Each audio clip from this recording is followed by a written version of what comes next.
नमस्कार विद्यार्थी मित्रमैत्रिणींनो, मी सौ योगिता दीपक पाटील तुमचं आजच्या व्हिडिओ तासिकेमध्ये स्वागत करते. आपण science and technology part second इयत्ता 9वी यामधील 16वा लेसन तो म्हणजे हेरिडिटी अँड व्हेरिएशन बघत आहोत. मागच्या पिरियडला आपण बघितलं होतं what is mean by chromosome, त्याचे टाईप कोणते आहेत याबद्दल आपण डिस्कस केलं होतं. तसंच DNA म्हणजे काय हे पण आपण थोडक्यात बघितलं होतं. आज आपण बघणार आहोत RNA म्हणजे काय. तुम्हाला एक्झाममध्ये प्रश्न येतो की explain the structure, function and types of RNA. तर RNAचे टाईप्स पण तुम्हाला विचारलेले असतात, त्या पद्धतीने तुम्हाला लिहायचं असतं. सुरुवातीला आपण बघणार आहोत RNA मॉलिक्यूल कसा असतो.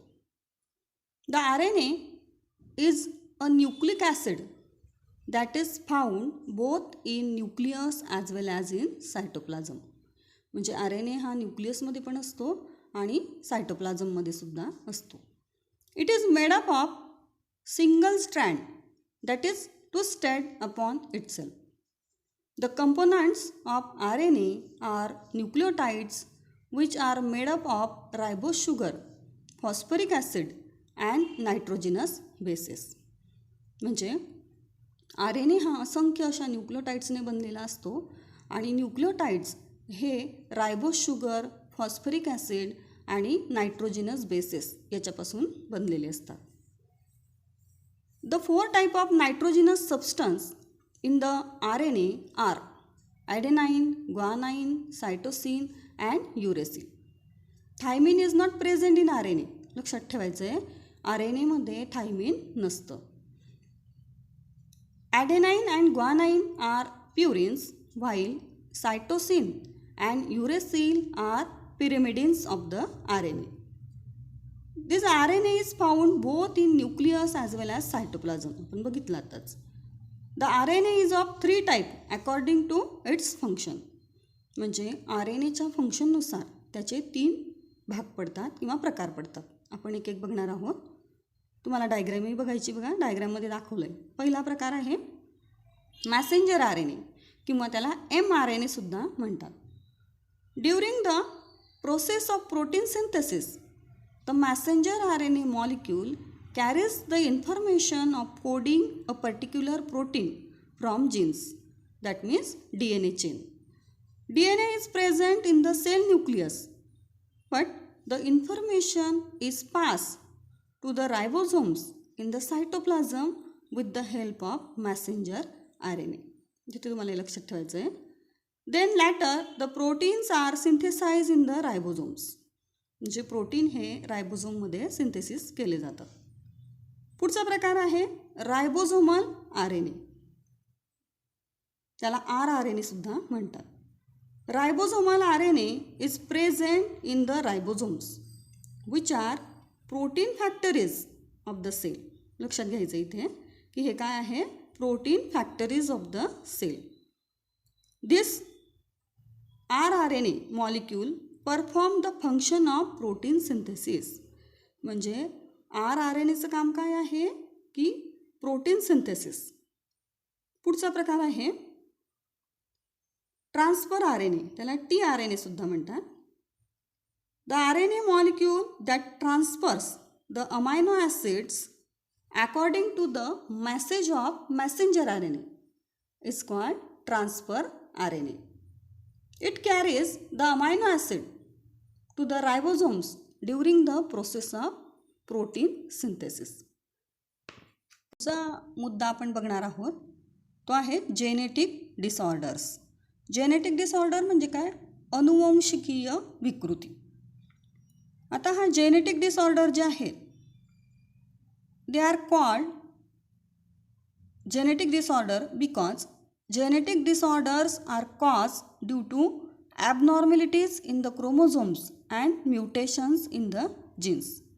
ॲबनॉर्मॅलिटीज म्हणजे काय, अपसामान्यता, आणि म्युटेशन म्हणजे काय, उत्परिवर्तन. या दोन्ही गोष्टींमुळे जेनेटिक डिसऑर्डर निर्माण होतात.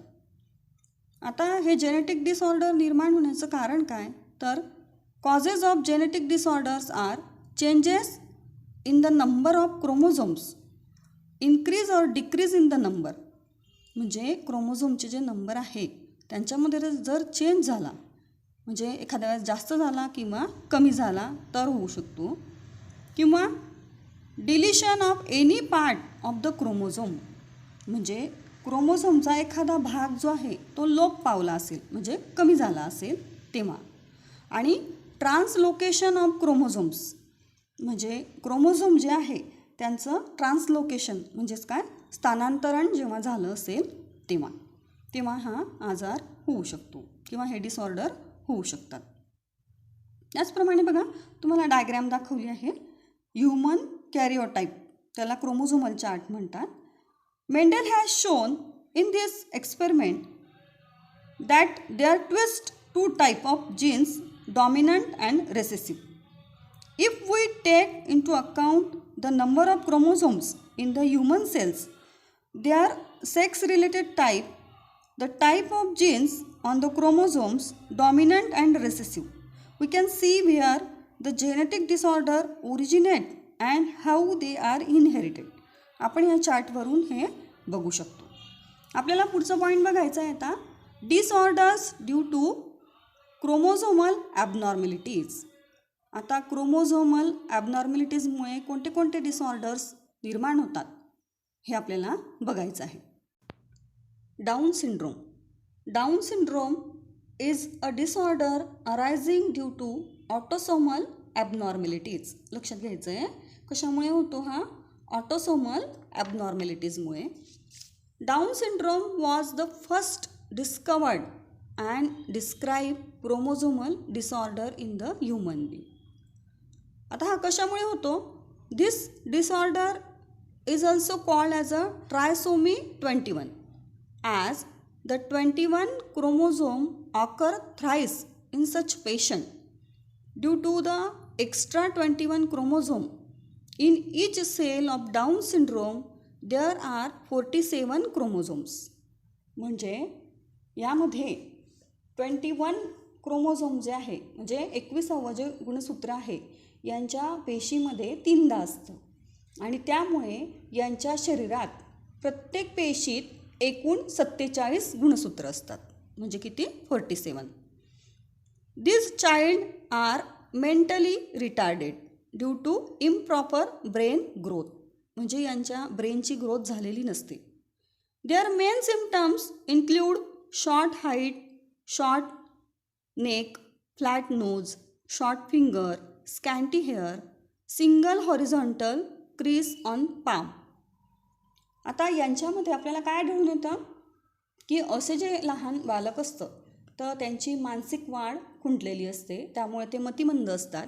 आणि शिवाय कमी उंचीचे, पसरट मान, चपटे नाक, आखूड बोटे, नंतर आडवी एकच हस्तरेषा, डोक्यावर विरळ केस, असे काही विशिष्ट लक्षणं असतात. आणि यांचं लाईफस्पॅन जे आहे ते सुमारे 16 ते 20 वर्ष असतं. म्हणजेच काय थोडक्यात की ते अल्पायुषी असतात. आता यांचा जर फेस बघितला, their face resemble a Mongolian face. Therefore in olden days this disorder was called mongolism. म्हणजे पूर्वीच्या काळी यांच्या ज्या चेहऱ्याची ठेवण आहे ती मंगोलियन व्यक्तीसारखी असल्यामुळे या आजाराला मंगोलियन असं सुद्धा म्हटलं जातं. But nowadays due to the ethical reasons such a phrase is not use. आता मात्र आंतरराष्ट्रीय पातळीवर याचं नाव मंगोलिझम म्हणून घेतलं जात नाही, तर याचं नाव काय घेतलं जातं, डाऊन सिंड्रोम म्हणून. पुढचा जो आहे तो आहे टर्नर सिंड्रोम. आता यामध्ये the sex chromosomal ॲबनॉर्मॅलिटीज causes Turner syndrome. In the Turner syndrome, there are 22 pairs of autosomes and a single X chromosome. याच्यामध्ये X क्रोमोझोम काय असेल, सिंगल असेल. आता यामध्ये the Turner syndrome, in this Turner syndrome the chromosomal complement of Turner syndrome is thus 44 plus X0. That means there are 45 chromosomes in each cell. The phenotype of this person is that of the female, but she is underdeveloped and sterile. They are unable to have a children due to improper growth of reproductive organ. पुढचा आहे Klinefelter syndrome. Klinefelter syndrome यामध्ये this disorder arise in a man due to abnormalities in the sex chromosome. In this disorder, men have one extra X chromosome. लक्षात घ्या, यामध्ये माणसांमध्ये X chromosome हा जास्त असतो आणि त्यामुळे hence their chromosomal condition become 44 plus XXY. Such men are sexually sterile because their reproductive organs are not well developed. Therefore, विद्यार्थी मित्रमैत्रिणींनो, तुमची आता परीक्षा आहे, त्यामुळे तुम्ही धड्याखाली जे प्रश्न दिलेले आहेत ते सोडवायचे आहे, वहीत लिहून काढायचे आहे, पाठांतर करायचं आहे आणि काही अडचणी असल्यास तुम्ही विचारू शकता. आज आपण येथे थांबणार आहोत.